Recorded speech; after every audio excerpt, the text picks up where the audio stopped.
In yet another letdown of their promise to safeguard women's rights, the Taliban have not allowed girls to return to secondary schools, effectively enforcing a ban on their higher education. The newly minted Taliban government permitted high schools to reopen for only boys and male teachers.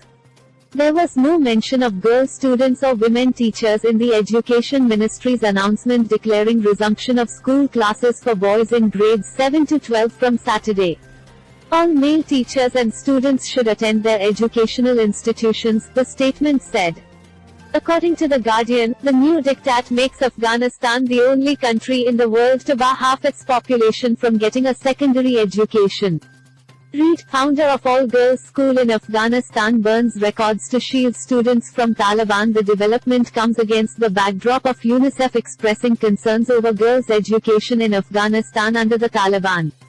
In a statement issued on Friday, UNICEF chief Henrietta Fore said she was deeply worried that the hardline Islamist outfit, with its ironclad governance under Sharia law, would not allow Afghan girls back into classrooms. Girls cannot and must not be left behind. It is critical that all girls, including older girls, are able to resume their education without any further delays. For that, we need female teachers to resume teaching, said Fore. Secondary schools, with students typically between the ages of 13 and 18, are often segregated by sex in Afghanistan. During the COVID-19 pandemic, they have faced repeated closures and have been shut since the Taliban seized power, reported AFP.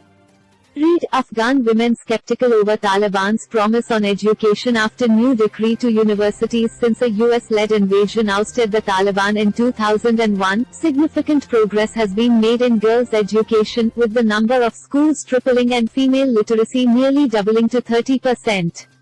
Meanwhile, primary schools have already reopened, with boys and girls mostly attending separate classes and some women teachers returning to work.